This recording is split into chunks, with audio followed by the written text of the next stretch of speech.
pulsar. Pulsión. Pulsión de radio.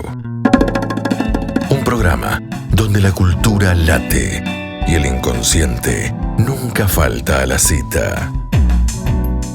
Conducción y producción, Gabriel Pulice, Florentina Gamarra y Diego Yaiche.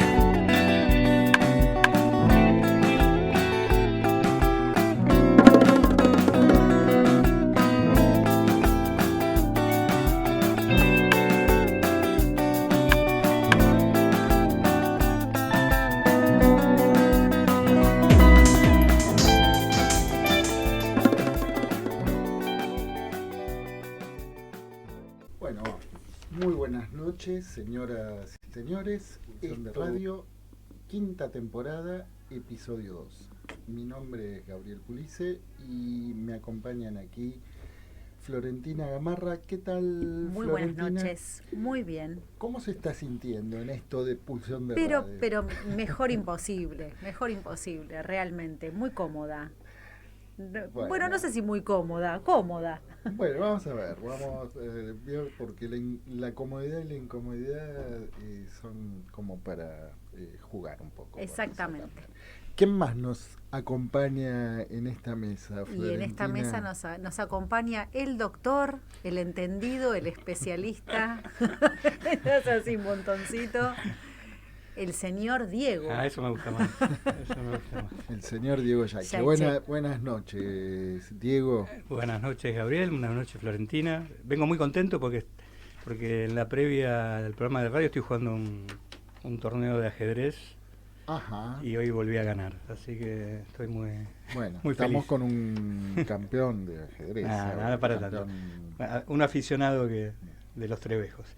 Bien. Y también hoy tenemos un programa que sale desde distintas ciudades, ¿no? Sí, vamos de gira. Vamos a estar solitos en el estudio, pero bien acompañados desde Montevideo, ahorita nomás, en un ratito. Después nos vamos a París. Y terminamos la gira en Córdoba. Vamos a contar hoy con el estreno de la nueva columna de MP, Des Mots de tous les jours. Qué pronunciación que tiene, ¿eh? Bueno, lo estuve ensayando ahí frente muy al bien, espejo, además, porque... y después, bueno, en el Rincón de los Libros vamos a contar con la participación magistral del Corcho Goldberg. Pero antes, ¿qué tenemos, Diego? Me fui. Bueno, nuestro invitado hoy, José Asandri, que ahora en un momentito lo voy a presentar. Directo desde Montevideo, acaba de sacar un libro excelente, que bueno, hoy vamos a charlar un poquito sobre eso. Un libro que ya habíamos anunciado hace 2 años. Es verdad. Uh-huh. Cuando estuvo José aquí con la presentación de Un caso porteño. Uh-huh. Que era un anticipo de este libro, ¿no? Sí. Que estaba en ese momento, estaba en plena lo producción. Estoy escribiendo, decía en ese momento José. Estaba en la cocina. Bien. Pulsión de radio estaba en la cocina en ese momento, ¿no? Bien, escuchamos un tema musical rioplatense y contactamos con José. Muy bien. En Pulsión de Radio ya se viene la hora de entrevistas. La hora de entrevistas. Buenas noches, José Asandri. Buenas noches, ¿qué tal? ¿Cómo estás? Tanto tiempo. Tanto tiempo, ¿no? Se te ve muy bien, José. Les contamos a nuestra audiencia que ya estamos en comunicación con José Asandri desde Montevideo. José Asandri es escritor y psicoanalista, es miembro de la École Lacanienne de Psychanalyse, y es uno de los, me corrige José si me equivoco, fundador e incluso fue director de la revista Ñácate, ¿no, José? Sí, estamos por reflotarla actualmente. Pero interrumpida. Qué buena noticia, José. Sí. Bien, y bueno, y múltiples textos, libros, etcétera, ¿no? Y bueno, y hoy venimos a conversar con él de lo que fue un anticipo en Pulsión de Radio hace 2 años, ¿no? Cuando vino a hablar de un caso porteño, en ese momento había un libro en el horno y que, bueno, finalmente salió, ¿no? Así que, José, te vamos a empezar con una pregunta, que fue algo de lo que estuvimos, las pequeñas intercambios que tuvimos en la previa de la entrevista. Una pregunta que me surgió a partir de leer el libro, ¿no? ¿Se puede cambiar, José? ¿En qué sentido se puede cambiar? Bueno, vos le das un sentido muy preciso en el libro, ¿no? A la cuestión del cambio, ¿no? De la mutación, ¿no? Sí, bueno, yo creo que sí. Digo, hay distintas formas de que alguien pueda cambiar. Una de ellas, y me parece que es clave, es el análisis. Por eso, digamos que yo me dedico a eso, porque me parece que justamente es una vía de cambio.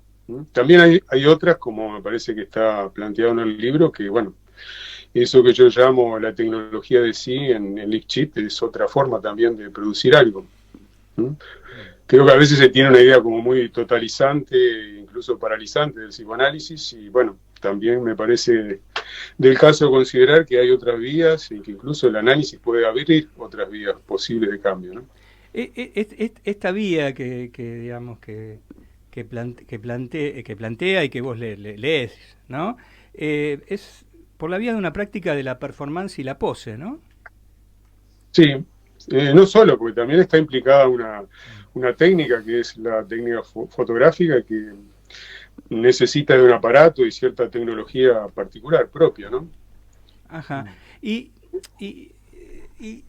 una cosa que me llamó la atención, digo, vos esto creo que lo tomás de Legofi, pero vos ubicás esta tecnología, digamos, que lleva adelante Lifshitz, como lo que vos llamás una fase del espejo, ¿no? Que diferenciás del tan remanido en el lacanismo estadio del espejo. Sí, sí, justamente. En realidad eso lo tomo de un artículo de Jan Alush que se titula El estadio del espejo revisitado, donde él plantea, digamos, otras incidencias en lo que tiene que ver con la imagen y lo que sería lo especular, fundamentalmente a partir de la mirada y la mirada amorosa, por decirlo de algún modo. En el caso de Lifshitz, digamos, lo que yo planteo es que ella inventa una técnica para ella propia, particular, como un pasaje por una fase que le permite, bueno, precisamente pasar a otra cosa. No quedar, digamos, en el estado de una mutilación, como podríamos llamar, y ella misma utiliza esa palabra en un principio, una mutilación a partir de una operación quirúrgica, sino poder cambiar, mutar a otra cosa. Darle, en ese caso, digamos, un tono, digamos, erótico, estético, diferente a su cuerpo y a su imagen corporal, ¿no? Ah, porque vos situás que esto fue lo que quedó afectado, ¿no? A partir de la cirugía. Bueno, sí, claro. ¿Podés contarle un poco al público nuestro qué es lo que le sucedió a ella? Porque no necesariamente están al tanto. Sí, discúlpame, Bueno. porque acá, ¿qué tal? Muy buenas noches. Hola, ¿cómo estás? José, bien. Y, no, porque acá Diego suele tener el estilo de ir directamente al hueso, ¿no? A mí me gusta pensar también un poco en los oyentes que por ahí no leyeron el libro, no estuvieron en la entrevista anterior, entonces por ahí te diría si nos podés poner un poco en contexto y hablarnos y bueno, hacer vos una pequeña presentación del libro, ¿no? Como para ponernos en tema y bueno, y después sí vamos al caso porteño, ¿no? Bien. Sí. Este libro surgió de un taller que yo hice hace unos años que se titulaba La exhibición sí. Partía de la base de, bueno, de qué son los casos en lo que es el psicoanálisis. Y allí, bueno, trabajé algunas variantes, como puede ser la monografía clínica, la viñeta, lo que se llaman casos clínicos, en fin, toda una serie de variantes que se supone que alimentan la teoría psicoanalítica. Y mi posición respecto a esto, yo no me acuerdo si lo decía en la entrevista anterior, era pensar contra el caso. Contra en el sentido de apoyado, pero también contra, digamos, suponer que el caso es algo que ya está dado y que uno lo único que hace es tomar de allí. Hay un juego que a mí me parece interesante, son 3 palabras que en realidad tienen las mismas letras, pero que cambiados en el orden dicen cosas distintas. Caos, caso y cosa. Uno puede partir del caos, es decir, no hay ningún orden, las cosas se presentan como si fuera lo real absoluto, y que cuando uno lee, le da un cierto orden a eso. Eso digamos, es ese paso de lectura que transforma, digamos, la cuestión, ese caos, en un caso. Pero siempre hay algo que resiste a eso. Por eso es que constantemente aparecen relecturas de los llamados casos clásicos, por ejemplo, de Freud. Hay algo que resiste a esa construcción, digamos, del caso. Sí, digamos. Entonces, sí, discúlpame, sería entonces que estamos pensando el caso no como algo disecado, sino como algo vivo. Sí, algo vivo que puede, digamos, que implica sobre todo que hay una lectura. Es decir, darle el peso que tiene, que a mí me parece que es importante, a la lectura, pero no como una cuestión de autoridad, porque también nosotros podríamos decir, bueno, Freud leyó tal cosa y hay que aceptarlo así tal cual, o Lacan lo releyó, o fulano lo releyó, no como una cuestión de autoridad, sino de poner el énfasis en que la lectura hace el caso, como uno lee algo hacia el caso. Y allí, bueno, en ese trabajo que estaba haciendo, porque una de las cuestiones que a mí me preocupa es esta cuestión de que en el análisis alguien va a decir algo que no puede decir en otro lado. Entonces, a mi modo de ver, esa cuestión tan liviana de hablar de casos clínicos va en desmedro de lo que es de proteger ese lugar y esa práctica, ¿no?, que es el análisis. De todas maneras, algo que a mí me parece interesante y que lo hemos explorado con un grupo acá en otras cuestiones, como por ejemplo los relatos de los que se analizaron con Lacan. Eso que aparece ahí como una cuestión un poco de una noticia, puede ser más o menos sensacionalista, pero leer esos testimonios puede producir algunas cosas interesantes. Es decir, partir incluso de lo que pueda ser lo que dice un analizante sobre su análisis, no de lo que dice el analista. Esa es una vía que a mí me parece interesante y que justamente Gabriel Lischit de algún modo nos permite ingresar a lo que pudo haber sido su análisis a partir de su testimonio de análisis. Que eso está en un librito que se publicó luego de que ella murió, en el 2004, que se llama Un final feliz, relatos sobre un análisis. Ese fue mi acceso, digamos, al trabajo de Lischit, que bueno, que tiene distintos vectores. Uno es el testimonio del análisis, otro es sus relatos más ficcionales, como Venecia y Elisabetta. Otro es su trabajo, digamos, a partir de la mastectomía, que es una serie de fotos de autorretratos que ella se tomó, y a partir de los cuales hizo exposiciones fotográficas, pero que también publicó un par de libros de autorretratos y textos. En el pasaje, digamos, por ese proceso, ¿no?, de la mastectomía y los tratamientos, digamos, contra el cáncer, la quimioterapia, ella produjo algo que es lo que yo llamo una tecnología de sí. Y después finalmente hay una película dirigida por Enrique Piñeiro, que se llama Bye Bye Life, que está en YouTube, pueden verla en YouTube, en la cual, digamos, originariamente era un acuerdo entre Lischit y Piñeiro de hacer una película donde se iban a plantear, una película, digamos, de ficción, por decirlo de algún modo, basada en su experiencia de vida, pero digamos, no con ella, sino con actores, basada en 4 o 5 escenas de lo que había sucedido desde que ella se internó para operarse en distintas instancias.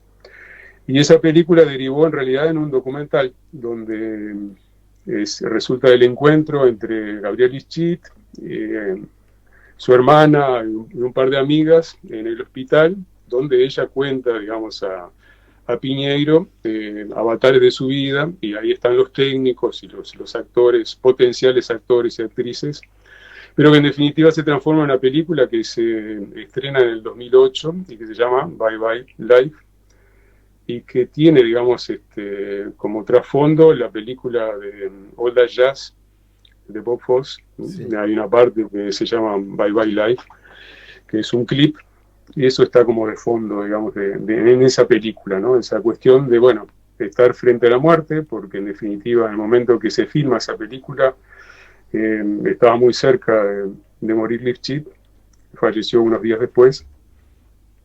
Bueno, qué es lo que sucede allí en una instancia que a mí me parece muy interesante de confrontación entre Piñeiro y Lifshitz, de cosas que, bueno, Gabriel Lischit plantea, dice, y a mí me parece que es muy, muy valiosa esa instancia de confrontación. En resumidas cuentas, eso es como distintos, cómo fue que yo llegué y distintas vertientes, digamos, para lo que fue mi trabajo. Sí, que no fue sé todo un trabajo de investigación de muchos años, ¿no? Sí, sí, en esto empecé como en el 2017 y bueno, se fueron sucediendo digamos, las instancias de algunas presentaciones públicas, algunos seminarios, donde, bueno, se fue, digamos, cocinando todo el trabajo del libro, sí. ¿Y vos tenías algún acercamiento a la fotografía previo a este trabajo?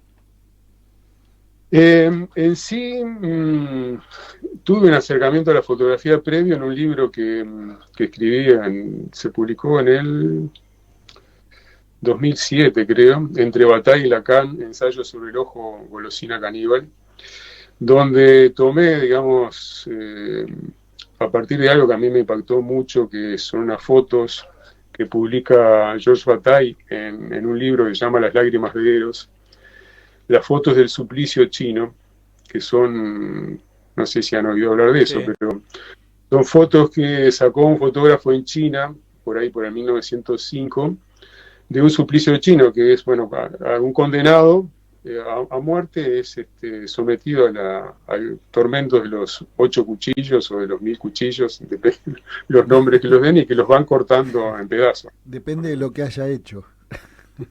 Bueno, puede ser.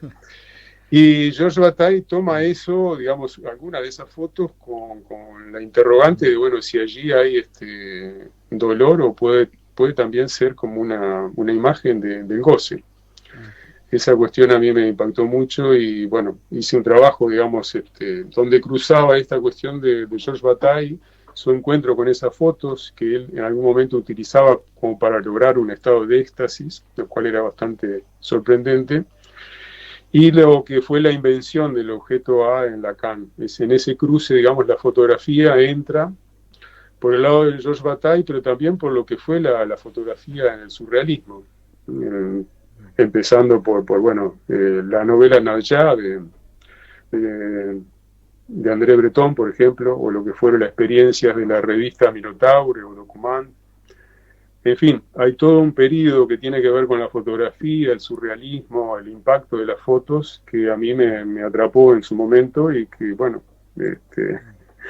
retornó, digamos, en algo imprevisto, porque yo no estaba buscando nada por el estilo, ¿no? Pero ya había estado atrapado por la fotografía, ya había leído Susan Sontag, La cámara lúcida de Roland Barthes, decía, había tenido un recorrido previo en la cuestión de la fotografía, sin ser fotógrafo ni ser crítico de fotografía.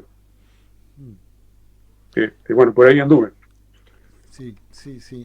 Y vos en la entrevista anterior, ¿no? que fue un poco un anticipo de esta presentación del libro, y destacabas ahí esta dualidad, ¿no? En donde, bueno, el caso que vos desarrollás más exhaustivamente y en torno al que gira especialmente tu investigación, hay ahí una mujer que al mismo tiempo se hace ver, y es ella también quien se fotografía, ¿no? Y vos decías, y ahí ella muere en el 2008, en ese momento todavía 2004. en el 2004. en el 2004. 2004. Bueno, todavía no existía Facebook ahí, por ejemplo, ¿no? Porque yo pensaba en el título del libro, ¿no? Y hacerse ver. Y es algo que más allá de este caso en particular, ¿no? Atraviesa muy fuertemente, hay algo a nivel del tejido social, en hacerse ver, sacarse selfie, fotografiarse, exhibir, en fin, nada, es un pensamiento poco al aire. No, está bien. Yo creo que justamente toda la cuestión de la selfie, yo estuve también recorriendo un poco eso, y de internet y la posibilidad de hacer circular las imágenes de otro modo, evidentemente produce un cambio en la subjetividad. De pronto no sé si estamos a la altura de medir ese cambio, pero el hacerse ver no es solo la cuestión de la imagen, ¿no? Hay, digamos, desde el papel del cómico, incluso el Lifchit tiene, digamos, un papel muchas veces provocador y de una cierta comicidad. Hacerse ver tiene que ver incluso, bueno, con cuestiones de la vida familiar, la vida profesional, el barrio, en fin, hay distintas maneras de hacerse ver.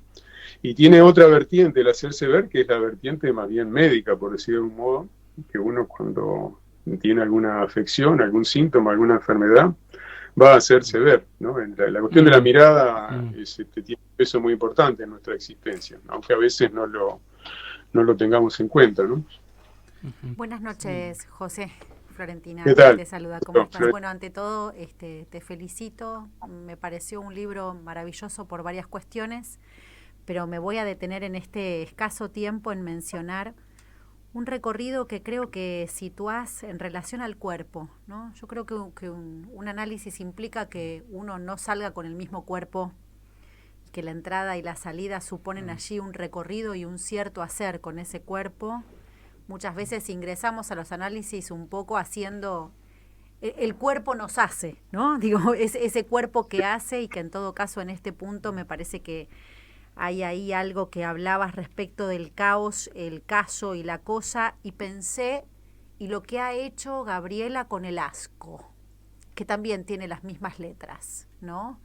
Pensando en esto de lo que le devolvía en todo caso ese cuerpo enfermo, ese cuerpo tajeado, ese cuerpo mutilado, ese cuerpo que desde la mirada de las enfermeras, ¿no? En ese relato en donde le gritan, en donde simplemente le ubican que la gravedad era de los otros y no de ella, ¿no?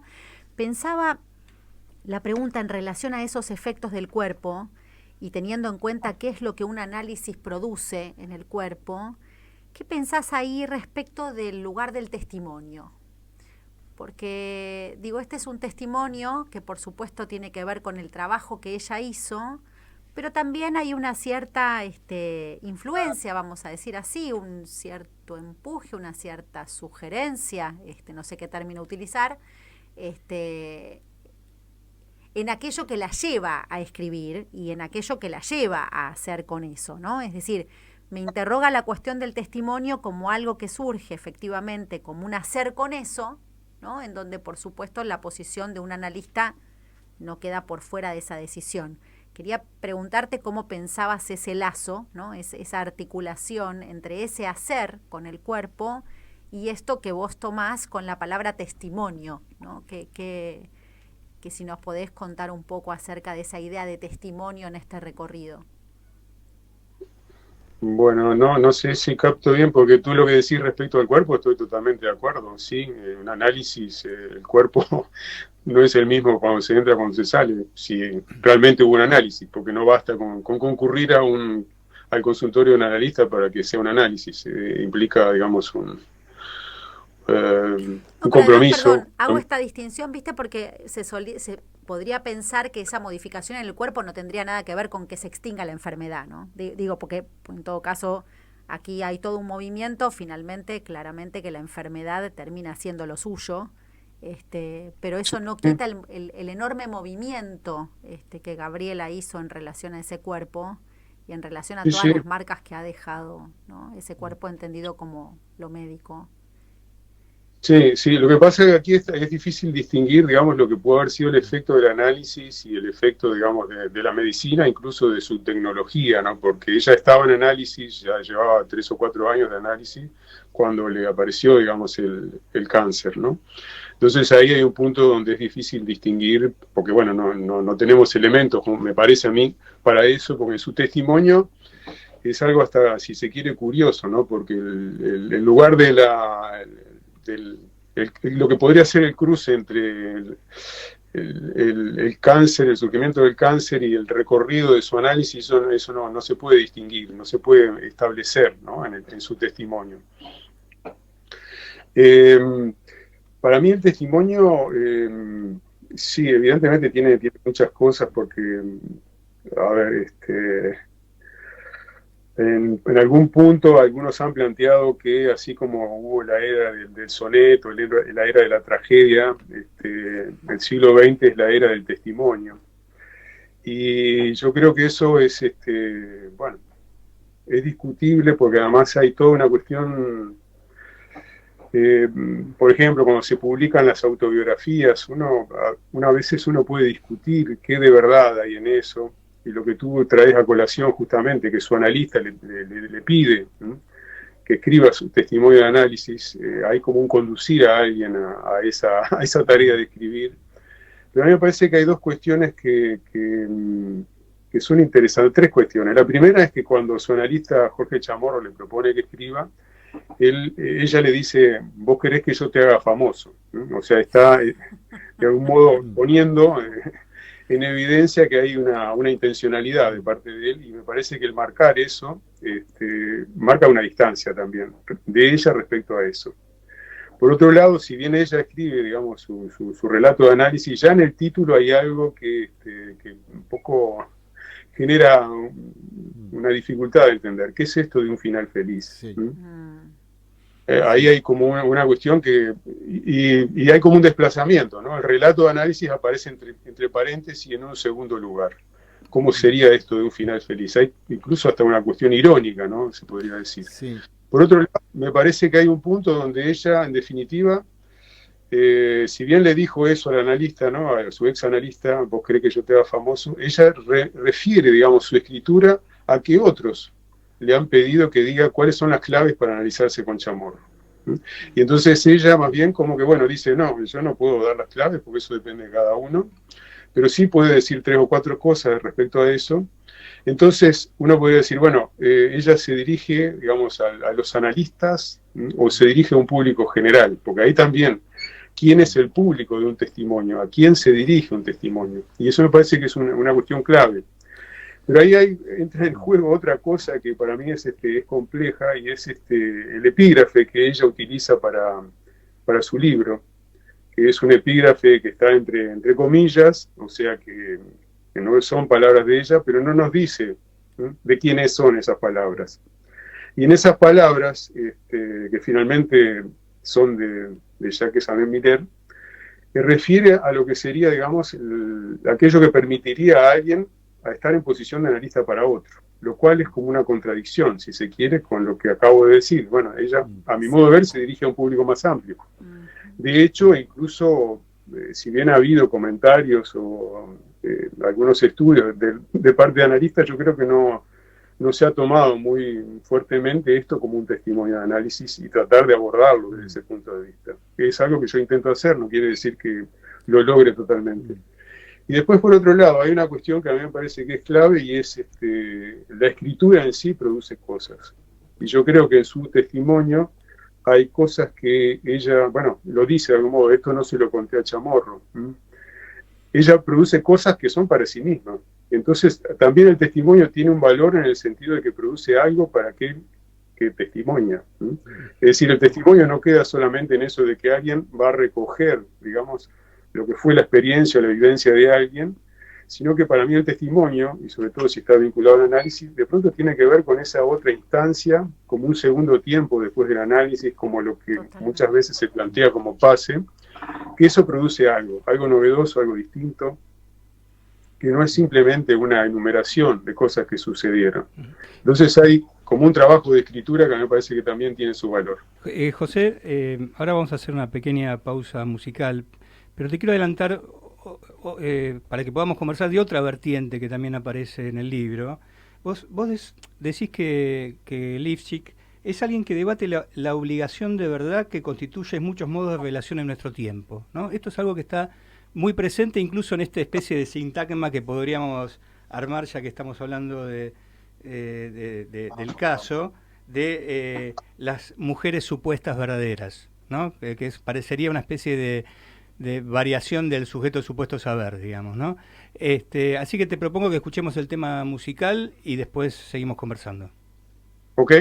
Bueno, estamos de nuevo en el aire. José, contanos sobre los temas musicales que elegiste. Antes de pasar bajo fondo, justamente me parece que es algo, lo dijo Diego recién, es sí.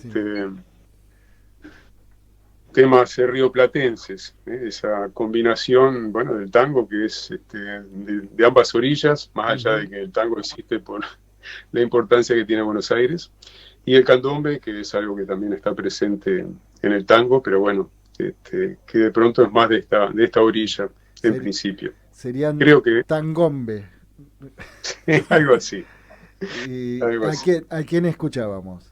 Bueno, le contamos a la audiencia que estábamos escuchando Gran Guiñol, que fue con quien dimos la apertura y recientemente Infiltrado. De Bajo Fondo. De Bajo Fondo, muy bien. Bueno. Retomamos un poco lo que este eje que yo creo que está muy presente, ¿no? De hecho, vos citás a Blanchot, ¿no? Y decís y me parece que haces una comparación un poco en algún punto haces algún tipo de cruce entre Blanchot y Lifshitz, que vos decís que Blanchot plantea una escritura que no ilustra ninguna verdad, ¿no?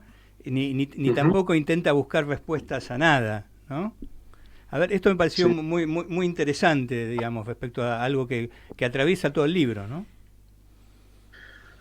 Bueno, no quiere decir que no haya una búsqueda, ¿no? de algo que de pronto, en el caso del análisis, es, bueno, para Lifshitz fundamentalmente poder salir de la angustia y la inhibición fundamentalmente, ¿no? El tema de la verdad, qué sé yo, tiene muchas vertientes. La parte, digamos, referida a Blanchot refiere más que nada a la cuestión de la escritura, ¿no? Que uno, si se trata de un testimonio, por ejemplo, bueno, el asunto no es encontrar la verdad última. Más allá que Lifshitz, justamente me parece por cuestiones que tienen que ver con el medio que es Buenos Aires, la importancia que tiene el lacanismo, sobre todo el lacanismo mineriano en el medio que ella se movía, está esa idea de que el final del análisis sucede cuando se llega al fantasma fundamental. Que ahí, para mí, hay distintas cuestiones a discutir, entre ellas el uso de la palabra fantasma, que para mí produce muchos equívocos. Incluso en el libro de Lifshitz, en su relato de análisis, tiene la fantasía de matar el fantasma. Porque la palabra fantasma, en realidad, en lengua española, tiene un significado muy específico. Y no es el significado que le dio Freud a la fantasía, ni tampoco el significado que le dio Lacan a la palabra fantasma, que fue una palabra que tuvieron que inventar, porque la traducción directa, digamos, del alemán al francés, que sería la palabra fantasía, es algo despectivo. Entonces no entraban en lo que podía, digamos, ser un concepto o algo que permitiera transmitir el psicoanálisis. Entonces ella está marcada de algún modo por esa búsqueda de ese final, y que por otro lado ella dice, bueno, no llegué a formular la frase del fantasma, como por ejemplo, qué sé yo, pegan un niño, cosas, ese tipo de formulaciones, ¿no? Creo que el psicoanálisis muchas veces está muy marcado por esa obligación de verdad, de decir la verdad, y que Bueno, Lacan pone en cuestión eso. El tiempo nuestro lo pone en cuestión de otras maneras, con eso que se llama la fake news, pero que también en la historia de la cultura, la cuestión de verdad ha tenido distintas vertientes, no tiene una sola. Tenemos la veritas, que es la verdad en latín, que es la verdad que se ajusta a lo jurídico. Tenemos aletheia, que es la verdad griega, que es la verdad como el levantar el olvido. A es una partícula prohibitiva y letheia tiene que ver con el leteo, con el olvido. Sería la rememoración.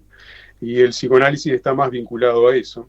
Pero también está la verdad en la tradición judía, que es el término emet, que es como la promesa como algo, la verdad que está puesta por delante, ¿no?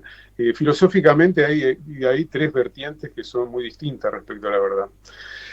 Y por otro lado está esta cuestión, sobre todo por el lado de Michel Foucault, donde habla de los rituales. La liturgia.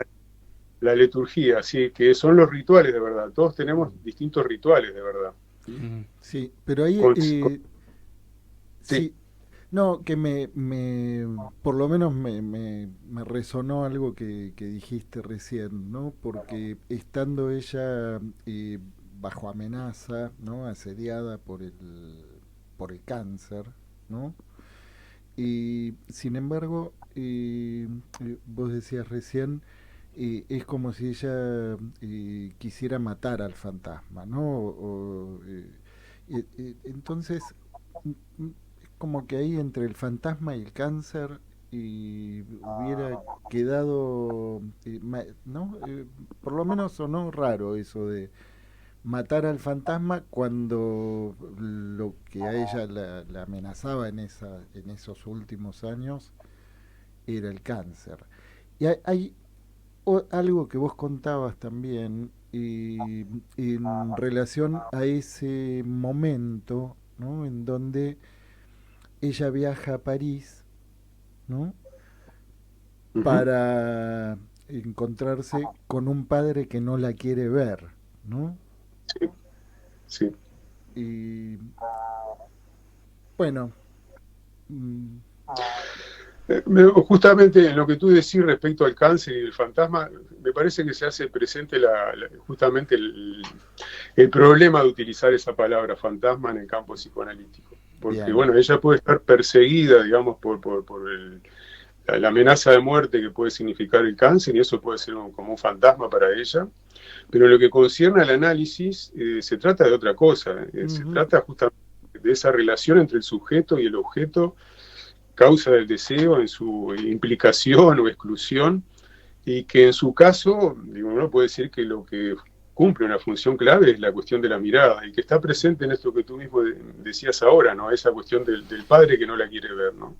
Y la construcción que ella hace al final de su testimonio, que podemos decir que coincide con su análisis, es justamente una escena infantil donde están sus padres discutiendo y ella no es mirada, no se siente mirada por los padres. No es un buen momento para ser mirada, evidentemente, ¿no? Pero ella toma eso como una construcción en la cual se haría presente, digamos, lo que sería esa estructura subjetiva básica, que, bueno, en ciertos lugares, y ella misma lo llama fantasma fundamental, que tiene que ver con esa cuestión de no ser mirada y de buscar la mirada, y los efectos que tiene la mirada en ella. Ahora, esto, digamos, difícil saberlo, vos decís falta de datos, pero esto llegó a esto por el lado de este análisis o por el lado de esta tecnología de sí. Bueno, yo la tecnología de sí la refiero más que nada al trabajo que ella hace con la fotografía y con su performance en la pose, que eso se conecta con su análisis, pero digamos, eso que ella llama fantasma fundamental, esa escena, ella llega a eso por el análisis. Pero por el análisis y digo, aquí hay una cuestión a discutir, es que el análisis es una tecnología de sí. El análisis, claro, eso es una técnica. Yo creo que no. porque incluso, bueno, mismo en Foucault es algo a discutir con Foucault, ¿no? Porque él habla de la hermenéutica de sí, y bueno, el psicoanálisis podría caer dentro de ese casillero, pero a mi modo de ver, no, porque, bueno, de hecho, para mí el psicoanálisis es un método, que es algo más difuso, en cierto modo, y que tiene, digamos, una cierta finalidad, pero no es nunca una aplicación de algo, es decir, no es una repetición. Con las fotos tenemos que ella posa, se saca fotos, hace algo con eso, y hay algo que se repite, y en eso produce algo. El análisis es otra cosa, depende fundamentalmente de que el analizante, lo llamamos analizante, por algo se lo llama analizante, porque tiene una posición activa, encuentra su camino, un camino que puede ser variado, no hay, digamos, justamente una homogeneidad. Por ejemplo, cuando hace un rato mencionaba los testimonios de análisis con Lacan, si uno compara, yo qué sé, lo que puede ser los distintos testimonios publicados, escritos y publicados de aquellos que se analizaron con Lacan, uno no podría decir que es el mismo analista, a pesar de que hay momentos donde de pronto hay como gestos de Lacan o cosas de Lacan que lo identifican sus analizantes de distintas maneras, ¿no? Ahora, José, dándole una vuelta distinta, ¿no?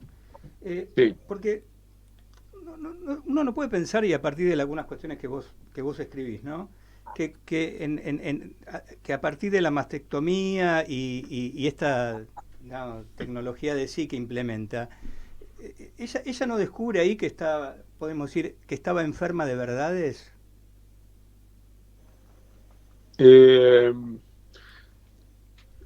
Sí.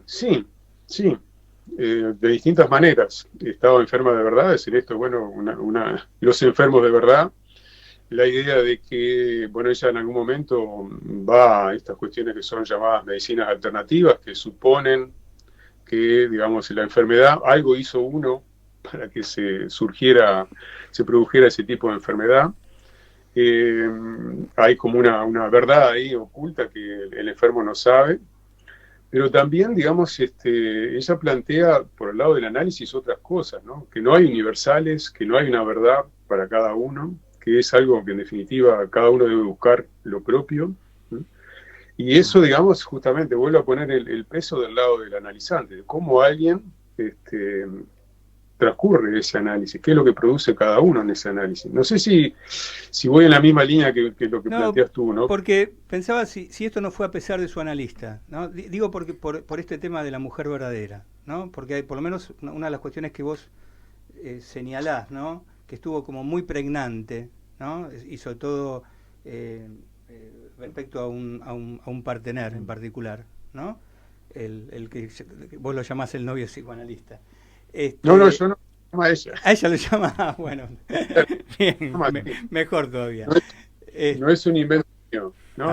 Y justamente nombrarlo de ese modo para mí es un cuestionamiento del saber, entre comillas, psicoanalístico. Exactamente. En esta, digo, yo, por lo menos cuando digamos, cuando me llega la palabra de ella mediada por vos, ¿no? Sí, claro. Pero como si efectivamente ella, en esta especie de ironía que cultiva también, ¿no?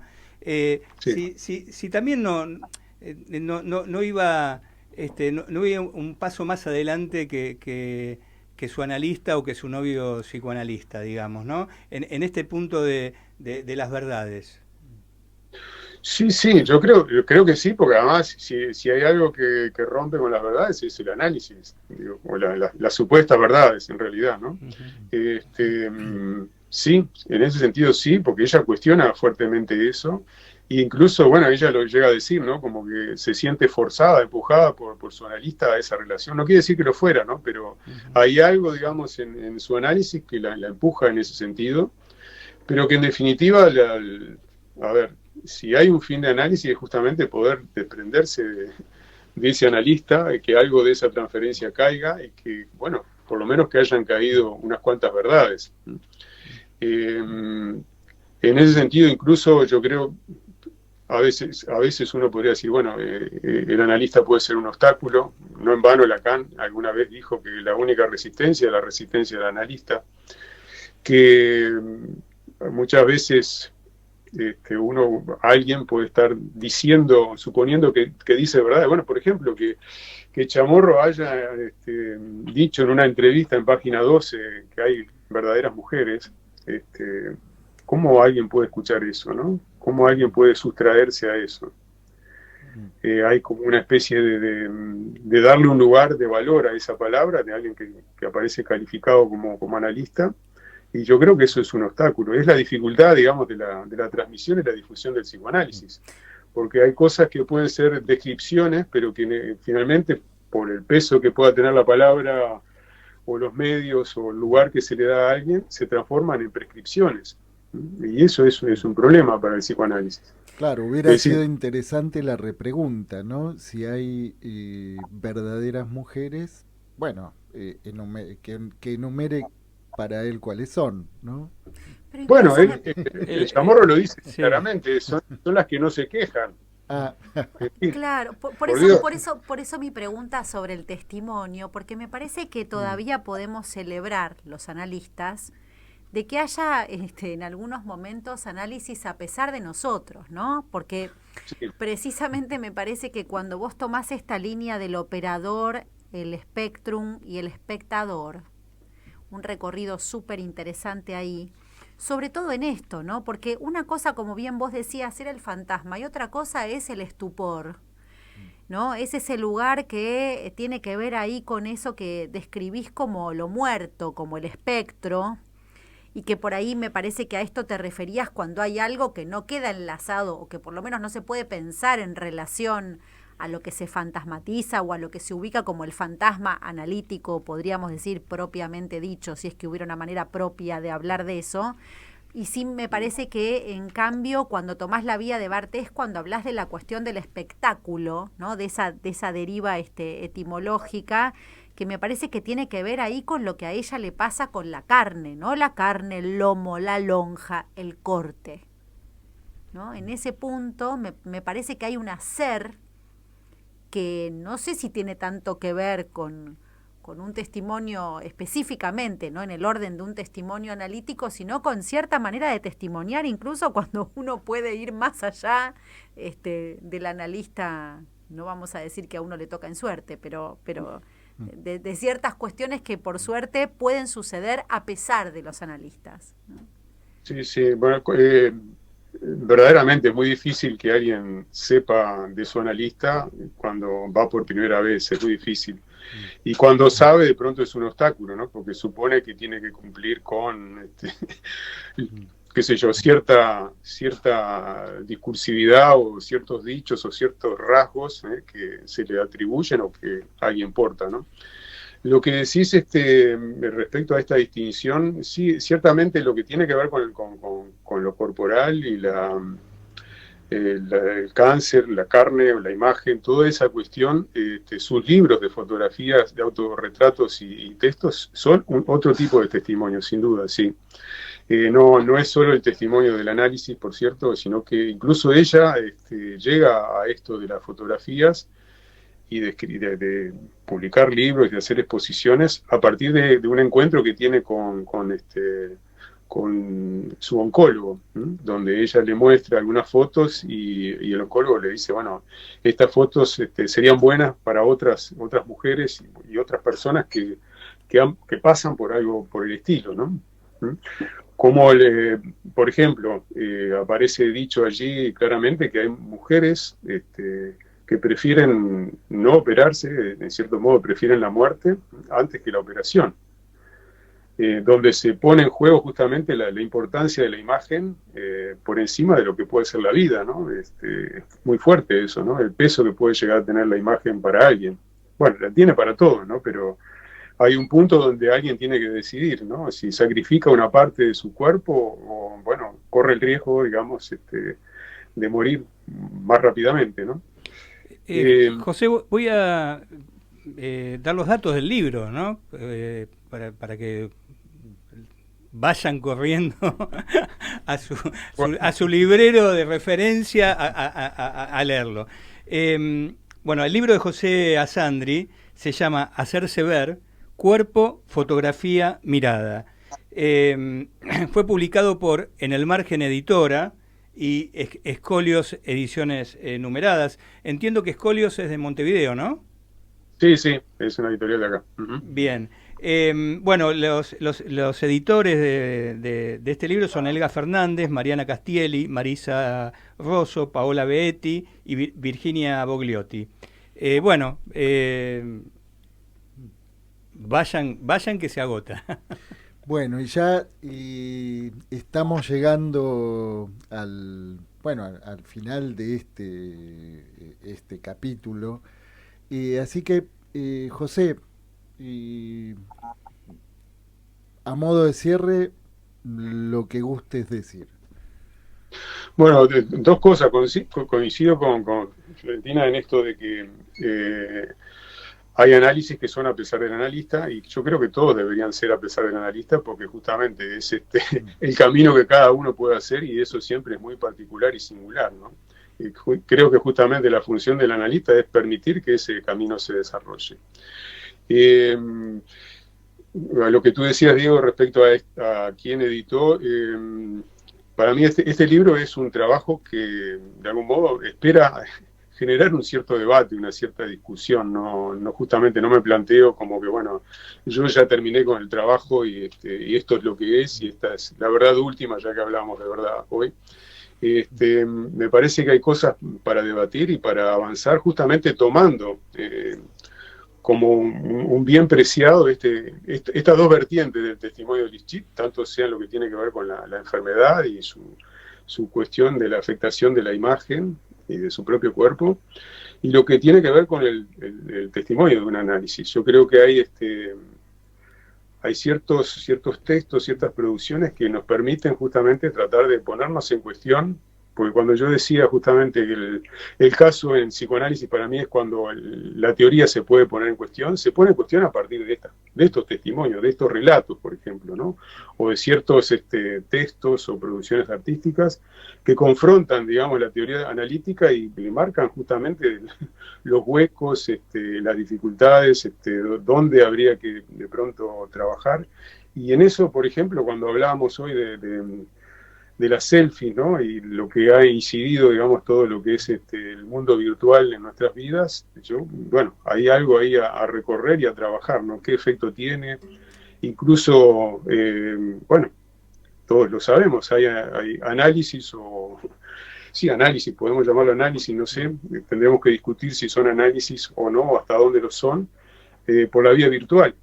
¿Qué es lo que sucede allí? ¿Qué es lo que pasa? Yo creo que hay todo un campo en el cual tenemos que trabajar y ver qué efectos tienen los sujetos y cómo el analista puede operar a partir de eso, ¿no? Si bien en ciertas instancias como esta, ¿no? Poder tener una entrevista y dialogar son muy útiles, en el caso, digamos, de alguien que consulta por sus síntomas, sus inhibiciones o sus angustias, el punto es, bueno, ¿hasta dónde puede llegar eso, no? Bien. ¿Qué efecto tiene? ¿De qué manera opera? Porque justamente entran a jugar cuestiones que tienen que ver con un tercero, ¿no? La parte tecnológica, ¿qué es lo que pasa con eso, ¿no? Por ejemplo. Es el tema de mi quizás tesis doctoral, la atención a distancia, transferencia online y presencia del analista. Me parece bárbaro que haya un trabajo en ese sentido, sí. Bueno. Quiero conocerlo, ese trabajo, cuando llegues no te olvides. Bueno, muchísimas gracias, José, por estar aquí con nosotros. Y bueno, te esperamos en Buenos Aires. Sí, dale.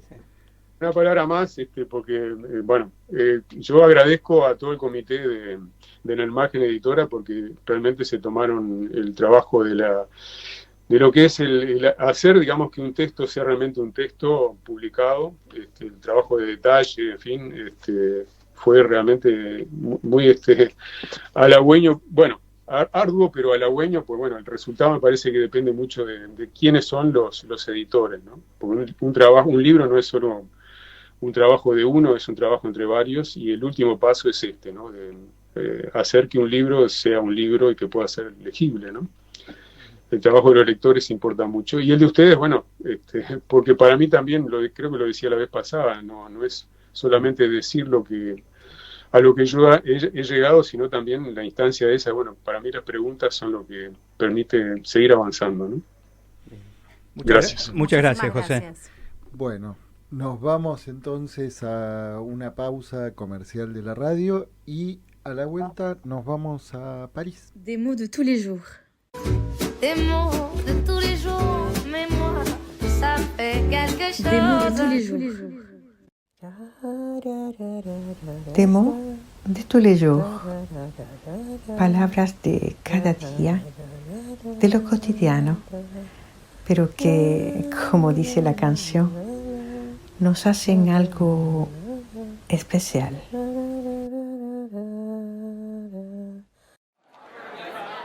¿Qué es una masa? ¿Por qué medios adquiere la facultad de ejercer una tan decisiva influencia sobre la vida anímica individual? ¿Y en qué consiste la modificación psíquica que impone al individuo? Freud, Psicología de las masas y análisis del yo, 1921. Freud consideraba que no hay una verdadera oposición entre psicología individual y psicología social o colectiva. Para Jacques Lacan, lo colectivo no es más que el sujeto de lo individual. El efecto sujeto emerge del discurso, el lazo social. Freud destaca en la masa dos órdenes distintos de lazos afectivos: los que vinculan a los individuos con el jefe, que le parecen los más decisivos, y los que unen a los individuos entre sí. Podríamos decir una identificación vertical y otra horizontal, respectivamente. En la lógica de la identificación vertical, en el lugar del ideal se colocaría un único y común objeto exterior encarnado en la figura del líder. En cuanto a la identificación recíproca entre los miembros de la masa, es decir, la horizontal, Freud la asimila a una suerte de contagio de afectos que se propagan en una comunidad sin que necesariamente existiesen estrechos lazos previos entre sus miembros. La película alemana La Ola, realizada en 2008 por Dennis Gansel, está inspirada en hechos ocurridos en un instituto preuniversitario en Palo Alto, California, Estados Unidos. En la primera semana de abril de 1967, Ron Jones, un profesor de historia de 25 años, explica la Segunda Guerra Mundial a sus alumnos.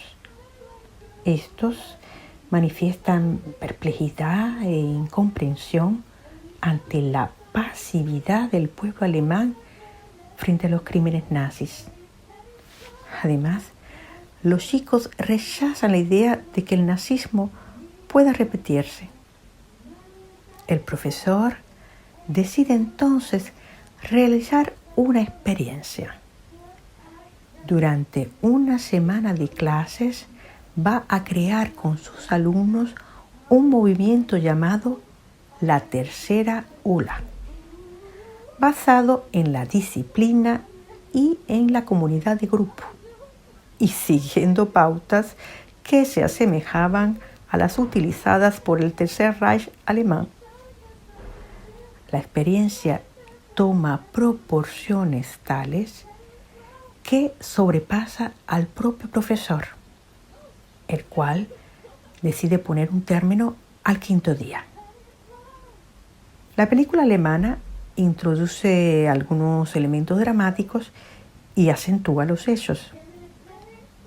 En la gestación del movimiento, en la película, parecieran soplar vientos democráticos. El profesor pide a los alumnos propuestas de nombre para el grupo. Los anota en la pizarra y se vota a mano alzada. Una vez elegido el significante Ola como nominación colectiva, se van adicionando toda una serie de elementos simbólicos e imaginarios, vestimenta, eslogan, imagen gráfica, bandera, saludo, insignias de grupo que, sin embargo, tocan a cada uno de los jóvenes singularmente. Los alumnos se alienan a determinados significantes amos, diría el psicoanálisis: fuerza, disciplina, comunidad, acción, poder. El profesor exige a sus alumnos preguntas y respuestas breves, sin argumentación, acompañadas de un movimiento corporal riguroso. Ponerse de pie, con el cuerpo erguido y terminando siempre por un tajante y marcial señor Berger, el nombre del profesor. La dialéctica discursiva es evacuada. Las normas férreas y la pureza imperativa exige incluso llevar camisas blancas. Lo puro del significante percute el cuerpo y lo desencadena. Amenazas, delaciones, disputas entre los alumnos, fuerte discusión entre el profesor y su esposa, violenta pelea en la piscina durante un partido de waterpolo, un adolescente termina golpeando a su novia y otro dispara sobre un compañero antes de suicidarse. En nombre de la igualdad, se obtiene una masa coagulada que se opone, impone y excluye a los otros, los que se encuentran fuera del grupo. A medida que este colectivo crece en número y pretende lo universal, se vuelve cada vez más violento y segregativo. Justamente, en 1967, Lacan escribía: nuestro porvenir de mercados comunes encontrará su contrapeso en la expansión cada vez más dura de los procesos de segregación.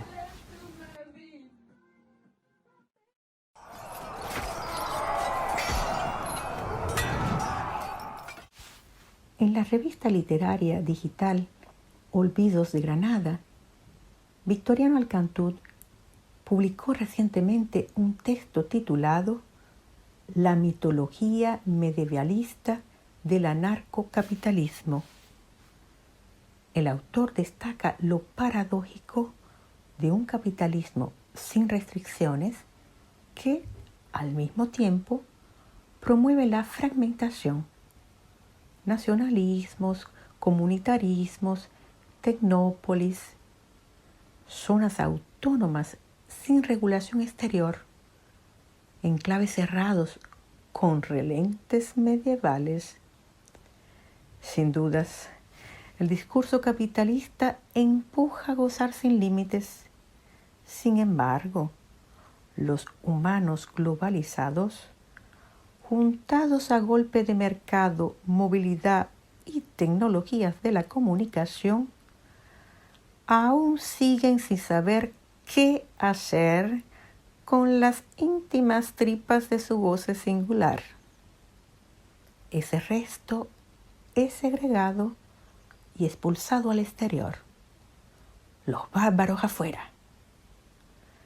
Alcantú argumenta también una interesante tesis. El anarcocapitalismo que irrumpe en la política actual, exacerbado por ideas libertarias radicales y acompañado, por supuesto, de una erosión democrática, estaría sustentado ideológicamente por un imaginario medievalista y apocalíptico.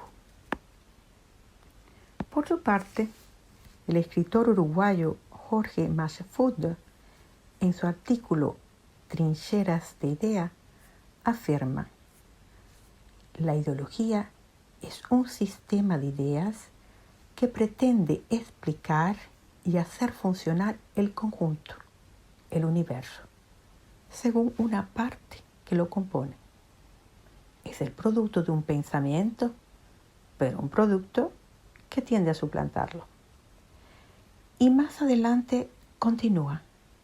Si hoy en día sobreviven el Quijote y la tragedia griega, es por ese algo más que siempre escapará a todas las reducciones. El mito, según Lacan, procura dar forma épica a la estructura. Una matriz atemporal, tejida de imágenes y relatos, intentaría articular simbólicamente una enigmática verdad inherente al ser humano. El filtro ideológico pudiera aprovechar ese algo más que siempre se escabulle para alimentar la pulsión de muerte que habita a cada cual.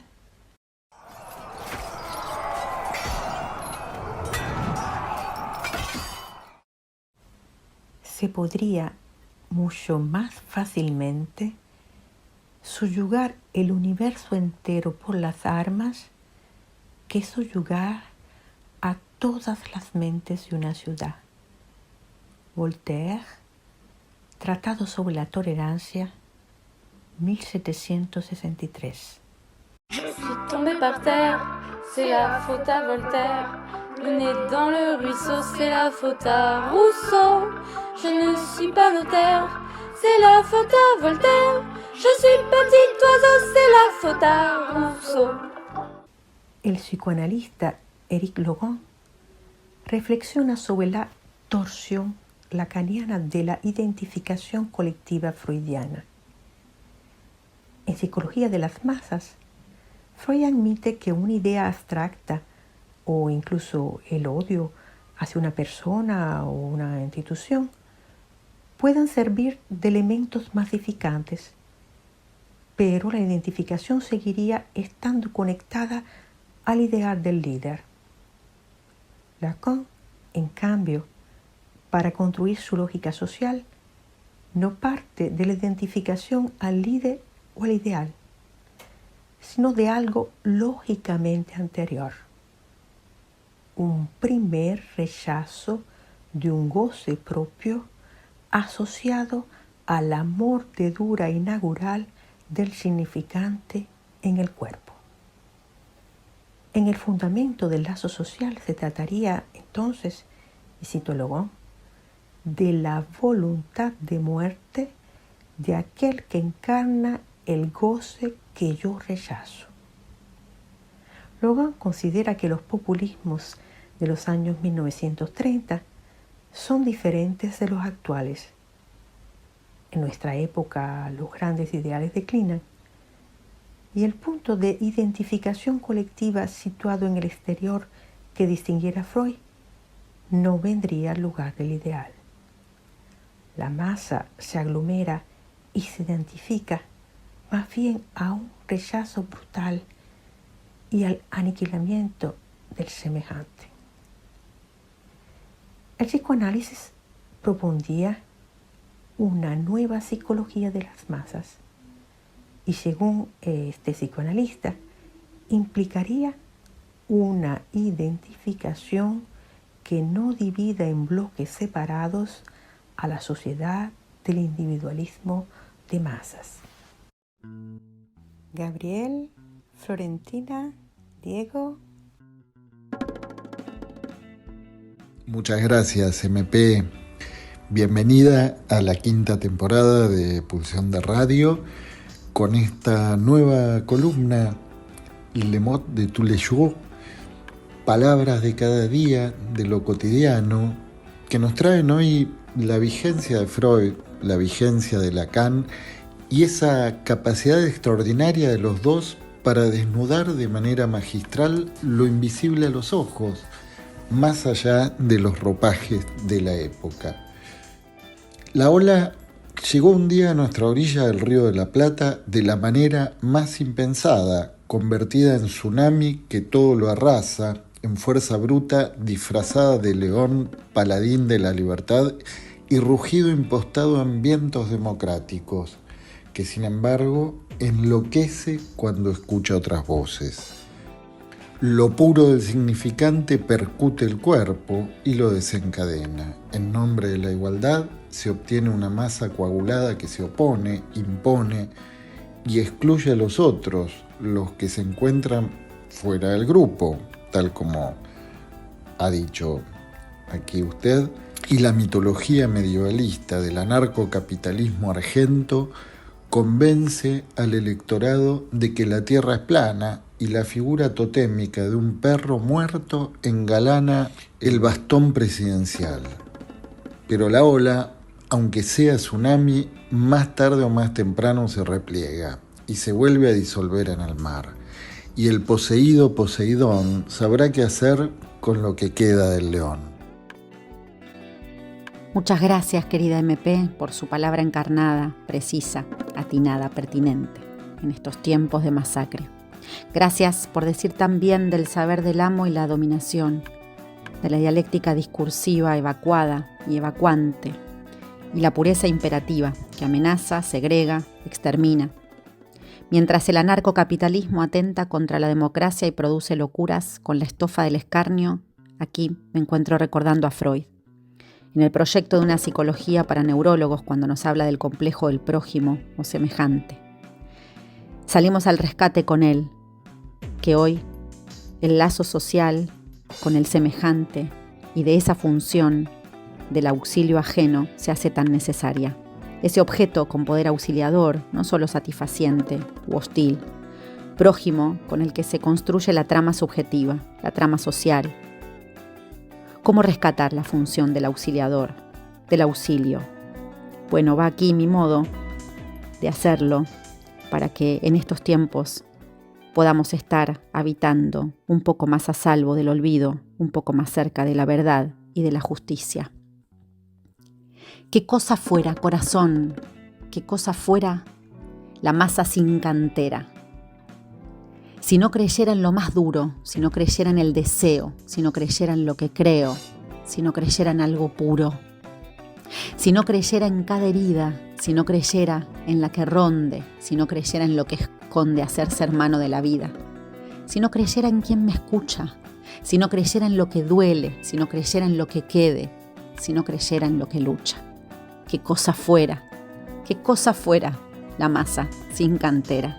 Un amasijo hecho de cuerdas y tendones, un revoltijo de carne con madera, un instrumento sin mejores resplandores que dulcecitas montadas para escena. Qué cosa fuera, corazón, qué cosa fuera la masa sin cantera. Silvio Rodríguez, para todos ustedes, un gran abrazo. Querida MP, y el futuro de mercados comunes llegó, nos alcanzó. Parafraseando la película de Richard Fleischer, estrenada en 1973 y protagonizada por Charlton Heston. Película de culto, ambientada en un distópico año 2022, no muy diferente, en algunas latitudes, al distópico 2025 que habitamos. Casi contemporánea de La Ola, es también Niños del Hombre, el film en que Alfonso Cuarón, su director, nos muestra en un escenario de capitalismo tardío que nos llega tan tempranamente, un totalitarismo ni convencional ni rutinario, mesiánico y anárquico. La infertilidad y la museificación presentes en el film, dos características no menos destacadas de los mercados comunes, le plantea a Mark Fisher, crítico musical y teórico de la cultura, una pregunta. ¿Cuánto puede subsistir una cultura sin el aporte de lo nuevo? Paradoja de un entorno infotecnológico que rechaza lo nuevo cual domo de hierro. Voluntad de muerte e infertilidad, hijas del hombre.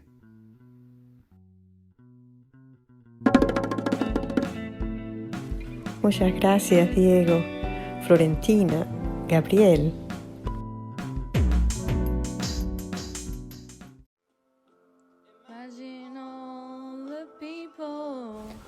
Para hacer esta muralla, tráiganme todas las manos. Los negros, sus manos negras. Los blancos, sus blancas manos. La muralla, Nicolás Guillén.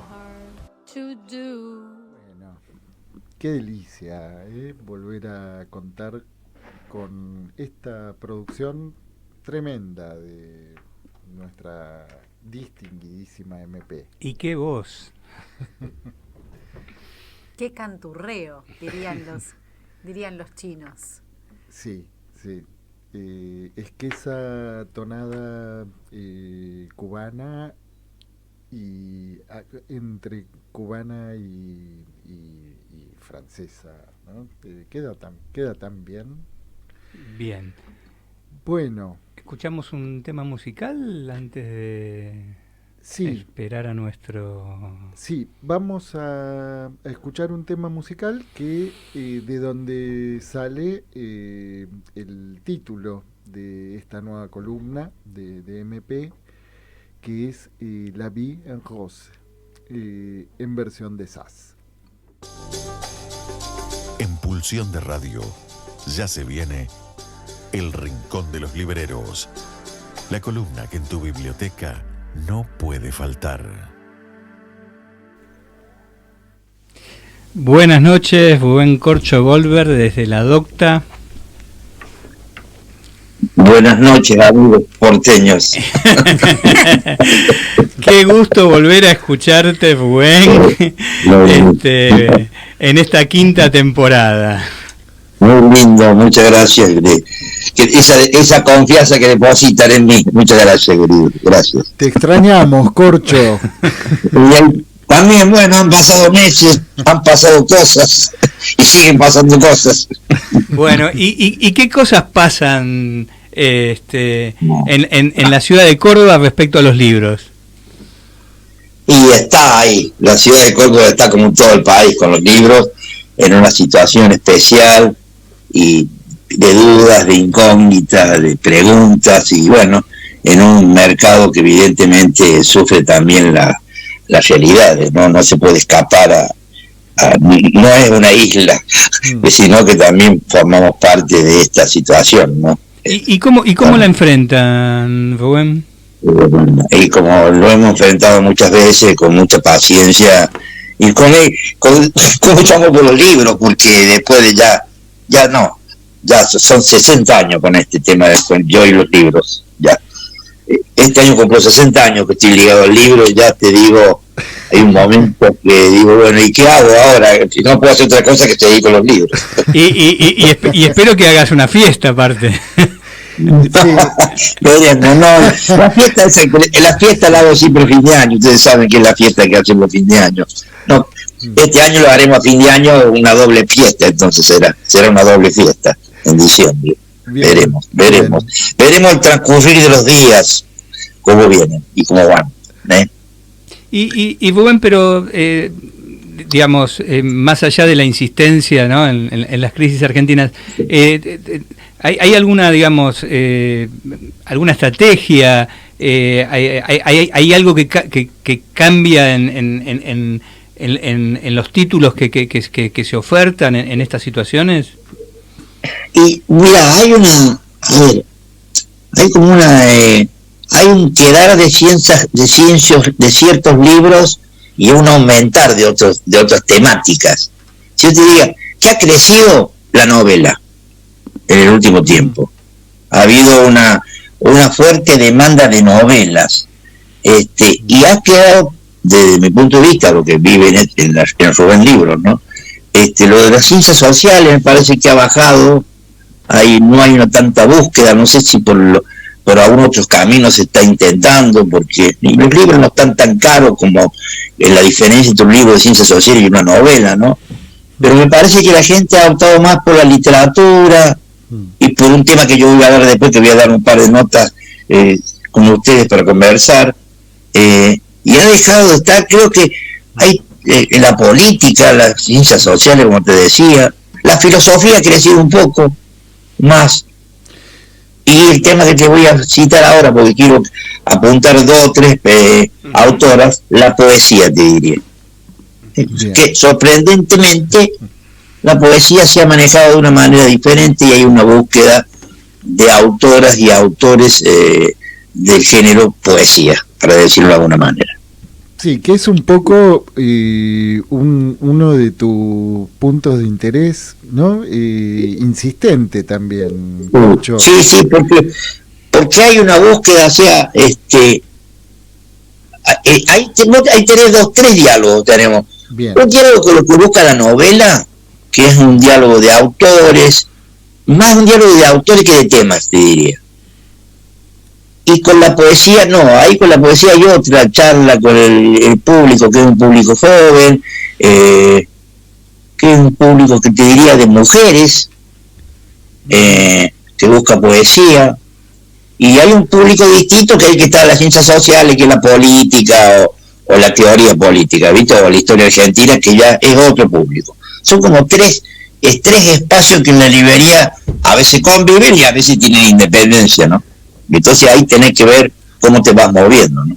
Cómo vas preparando las mesas. Bueno, usted es un jugador de toda la cancha, así que... Sí, ya está, ya. Le pedúle las rodillas, ya. y en la mesa de la poesía, ¿qué hay en este momento? Mira, en la mesa de la poesía, hoy te iba a traer a referencia 3 autores. Bien. 2 mujeres y 1 hombre. Para que no me acusen de nada, voy a empezar por las mujeres. Podés empezar con las mujeres y terminar también con las mujeres. Y en el medio... Eso sonó feo. Terminar con las mujeres sonó feo. Voy a empezar con las mujeres, no, perdón, retiro. Voy a iniciar entonces. Es mucho más sutil, me parece, ¿no? Bueno, 2 poetas norteamericanas, donde había de estas 2 poetas en material, en ediciones, pequeñas antologías. Bueno, habrán salido una obra completa y una antología de poesía grande. Una es Mary Oliver y la otra es Anne Sexton. Las 2 son americanas. Y las 2 casi son obligadas a leerlas, porque plantean cada una en su manera de expresar la poesía o su manera de ver el mundo, maneras distintas, pero a la vez son coincidentes, ¿no? Cada una con sus reflexiones, obligan. Yo siempre digo que la poesía obliga al lector más que con la novela.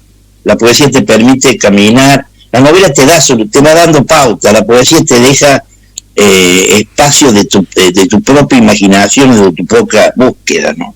Es la diferencia que yo siempre digo entre la poesía y la novela, ¿no? Y Corcho, estas 2 poetas, ¿en qué, digamos, sus búsquedas coinciden o se parecen y en qué se diferencian? Bueno, una creo que hace más de vida cotidiana, la Anne Sexton, ella tuvo muchos problemas en su pequeña poesía primero, al principio. Ella rompió muchos tabúes, porque empezó a hablar del deseo, del aborto, el alcoholismo, la muerte, la amistad, ¿viste? Entonces esos textos en un momento se adelantó. Y la Mary Oliver tiene otra manera de enfrentar o de trasladar su pensamiento, ¿no? Avanza en reflexiones que invitan a más a pensar también sobre lo que nos rodea, pero de otra mirada, ¿viste? Y la poesía tiene a su favor es que va a ser interpretada por quien la está leyendo, porque yo la puedo interpretar de una manera y a ustedes seguro el mismo poema le van a dar otro vuelo, otra imaginación o otro sentido, ¿no? La novela es mucho más, en ese sentido, tiene un rigor mucho más duro. Ajá. ¿No?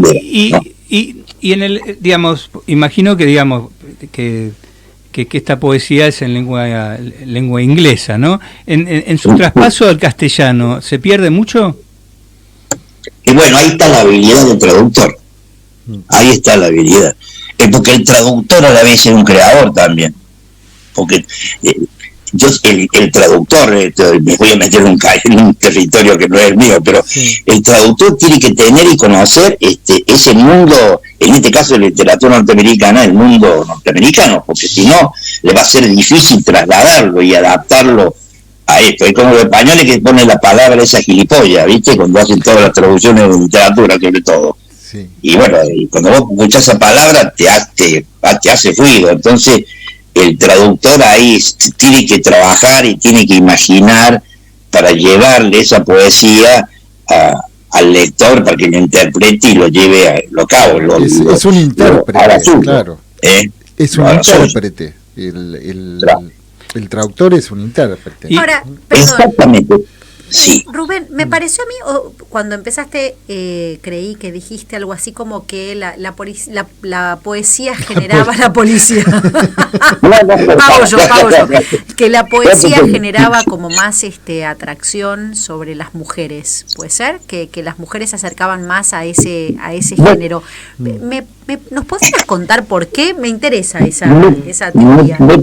Me parece a mí, te digo por los diálogos, y ahí sí hago una pie, que hay un lector, a ver, no tan juvenil, pero sí hablar de edades, no es complicado, pero de 30, 40, que entra la poesía y me parece que la mira de otra manera. Antes me parece que, bueno, la mujer, hay un amigo mío, muy amigo, sí, siempre, él tiene una teoría, y me la ha expresado, dice, si hay un día a alguien se le ocurre y hay casos, ¿no?, que las mujeres no puedan leer más, vos te vas a fundir, me dice. Porque hay una cantidad de mujeres, sí. Mira, yo hace poco de esto, ¿viste Atwood, la novelista norteamericana?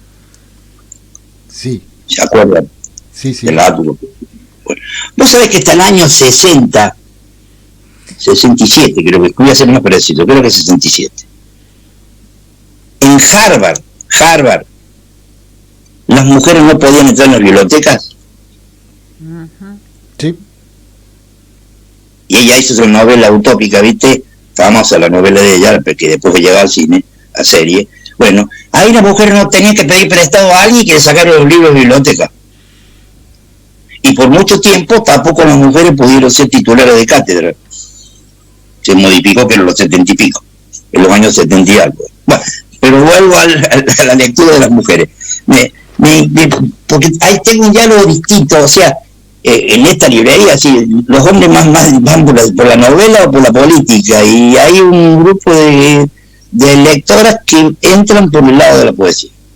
Y hay este diálogo entonces que se me hace lindo e interesante, ¿no? Y hay una mesa específicamente de la librería de poesía. ¿Y cómo es ese diálogo que se genera con estas lectoras? Bueno, hay cosas que no se pueden contar. Me interesa. Además no sabemos si está bien. Voy a quitar la palabra a ustedes, la interpretación de lo que estamos leyendo. ¿Cómo interpreta cada uno? ¿Qué es lo que está leyendo? Eso se hace en un diálogo muy rápido. Pero digo, o sea, evidentemente se quedan un buen rato en la librería, ¿no? No es que eligen un libro y se van. Claro. Sí, claro, porque hay en ese diálogo también está la referencia, o está el decir, bueno, me parece que esto te va a ayudar, o si vos te das cuenta más o menos qué está buscando después de tantos años. Si hay alguien que viene con un estado medio, yo le pregunto, ¿cómo estás?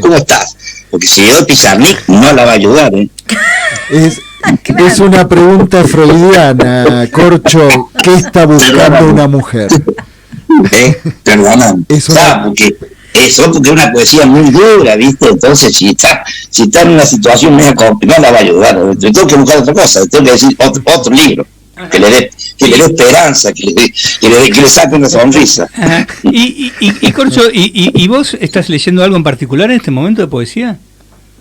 No, pico, porque esta de la secta me interesó, pero bueno, lo que no he visto, y que tengo una mala lectura, ¿sí?, es del otro poeta que iba a decir, que eran tres, dije, ¿no es cierto? Sí, nos faltaba uno. Y es Julio Cortázar, que ha salido la obra completa de poesía. Eso es una joyita.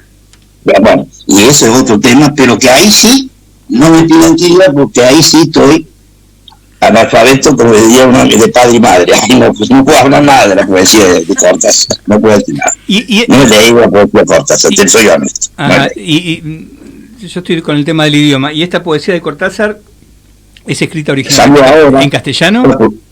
Sí, en castellano, totalmente lo publiqué. Sí, una edición nueva acaba de salir. Claro, no, pero digo, pero Cortázar, esta poesía la escribió en castellano.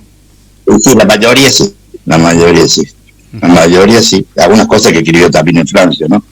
Sí. Pero es que claro, porque nunca tuvo completa la poesía de Cortázar. Esta es la primera edición completa. Es la primera edición completa. De poesías de Julio Cortázar. ¿Y quién la sacó? Eso Alfaguara. Y las otras están publicadas por Lumen. O sea que el grupo Random House. Corcho, y no sé si querías comentar algo más de las poetas americanas. De las poetas americanas, hay una presencia, viste, de bastante, hay otras autoras en este momento también, que podría recordar algunas, pero estas dos me sorprendieron porque son dos ediciones nuevas, son obras reunidas y obra completa. Y bueno, y la gente ha tenido interés porque viene leyendo de estas dos mujeres desde hace un tiempo en otras ediciones que no eran completas, eran pequeños libritos de poemas con antologías mínimas, ¿no? Y ahora han salido esto que, bueno, y que me sorprendió porque la gente estaba atenta a la llegada de este material, ¿no? Y en las otras dos mesas que como que parece que nos está acercando tanta gente, ¿qué hay? De novela no hay mucho para oír nuevo. Hay que esperar a ver este mes que viste que la feria del libro. No hay hay una sola cosa que ya seguro que cuando lo diga se van a estar riendo entre ustedes, pero lo tengo que decir. Bueno, salió el nuevo libro de Camila Sosa Villada. Ah, bien, sí. La traición de mi lengua.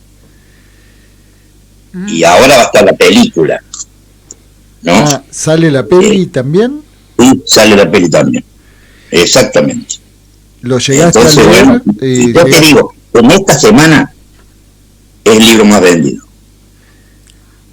¿Llegaste a leerlo, Corcho? Sí, lo recomiendo enormemente. Ni duden en leer este librito de Camila Sosa Villada. Es un libro, te digo, que se las trae, porque ahí, si yo les digo una frase y se va a ver de qué trata el libro, ella dice en un momento que la memoria es el afecto más traidor que existe. Y en esa memoria... Sí, la memoria situada como un afecto. Es el afecto más traidor que existe.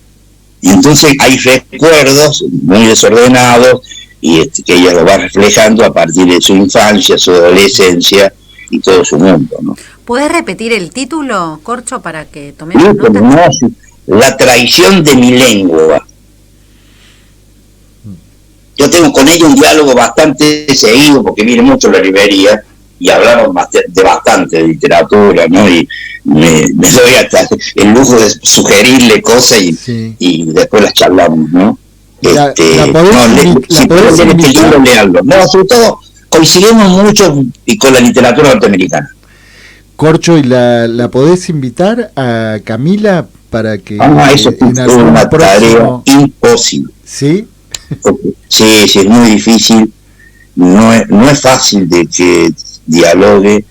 Si quieres, puedo ser sugerible, bueno, lo podemos intentar, no creo que tengamos suerte, pero podemos intentarlo. Bueno. No sé, yo calculo que va a estar en abril en Buenos Aires, en la feria, no sé qué día, lo podríamos intentar, pero les recomiendo si pueden recuperar un reportaje de la semana pasada en Infobae, que le hicieron a ella, que no recuerdo quién es la periodista que se lo hace ahora, pero voy a equivocar, así que lo vamos a buscar. Y algo para comentar sobre ese libro. No, bueno, te digo, ella dice que se pregunta, ¿no?, si es posible resistir a nuestra memoria, ¿no? Y entonces a partir de esa pregunta ella trabaja ese libro, ¿no? Entonces reflexiona sobre el lenguaje y retorna siempre a su relación con el erotismo y el pasado. Para hacer una síntesis de este libro. ¿Quién editó esta novela?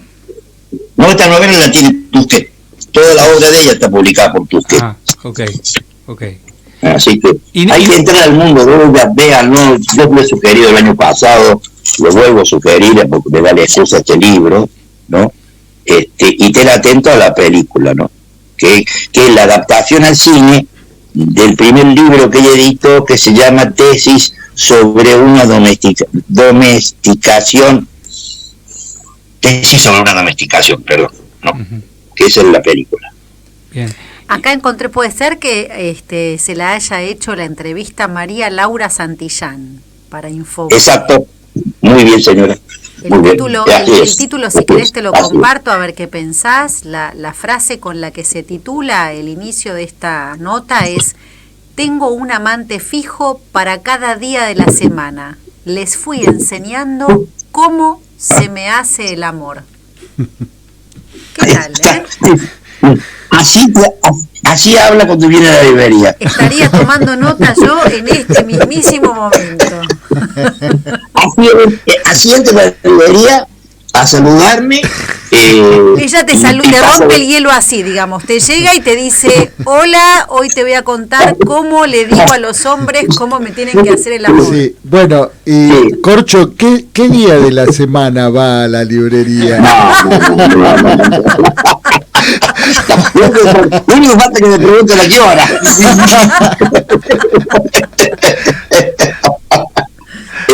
No, pero es el diálogo que tengo con ella siempre, y mucho de literatura, ¿no?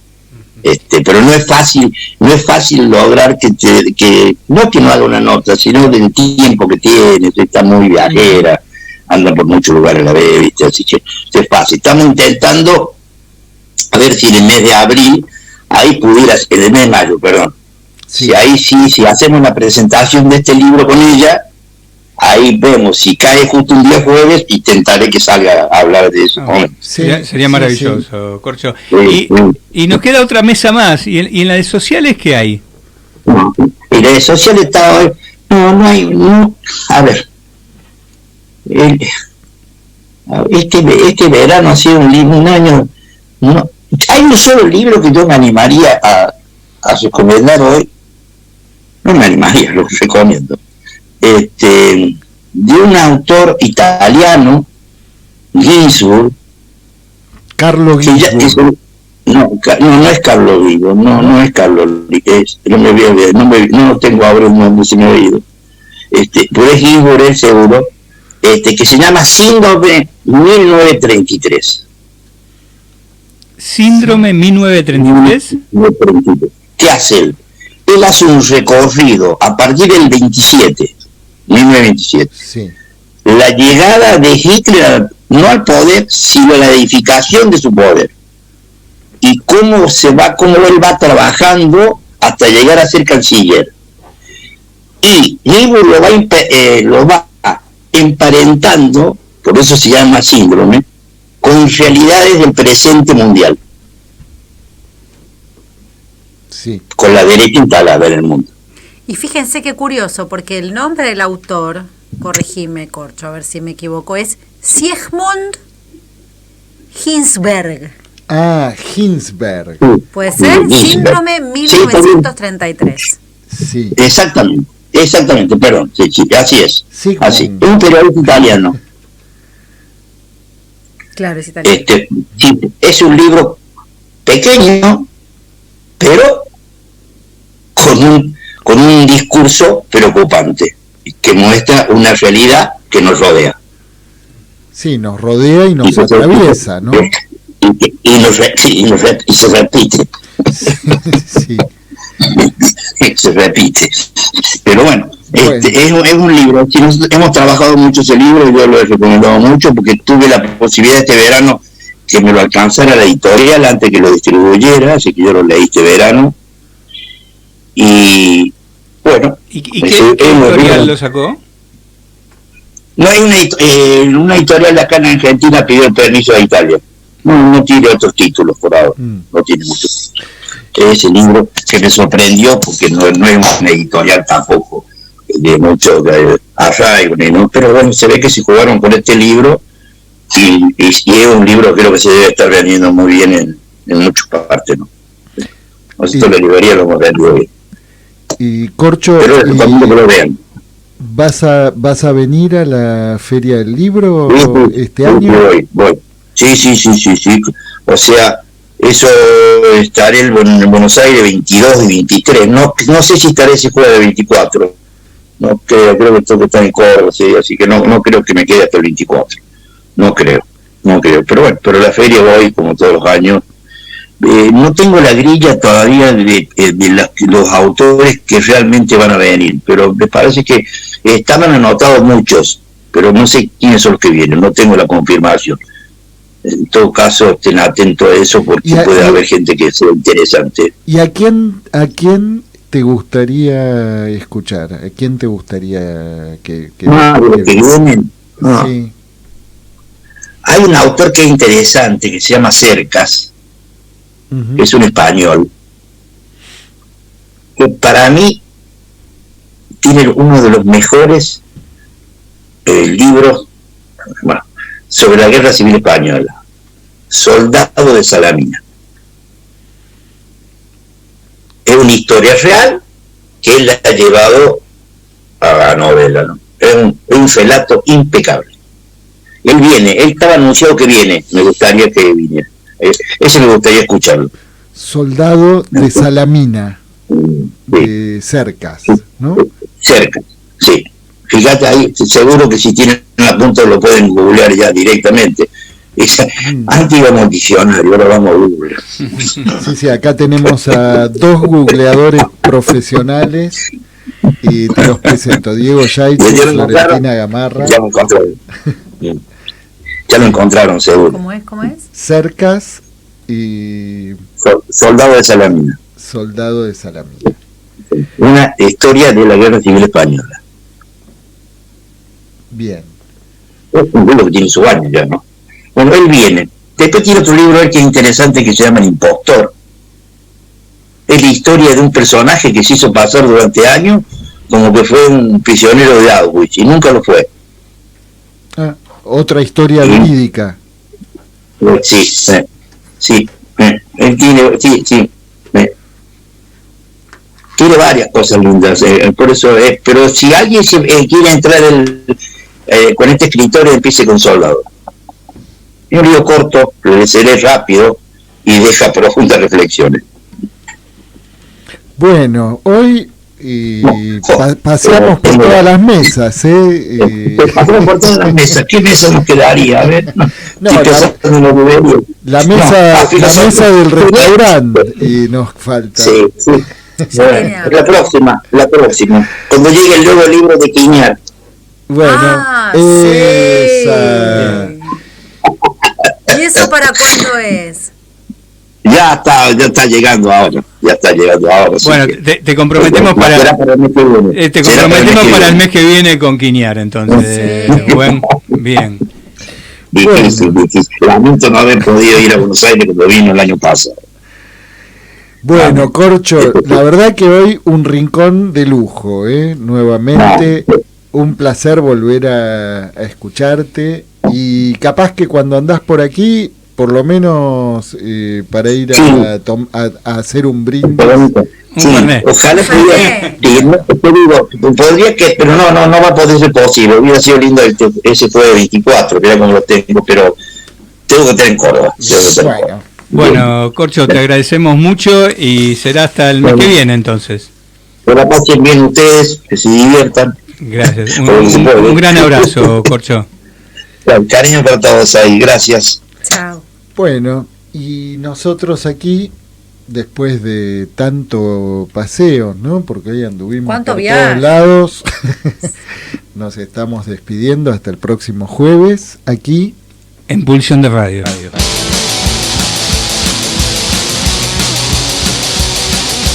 Pulsión. Pulsión de Radio. Un programa donde la cultura late y el inconsciente nunca falta a la cita.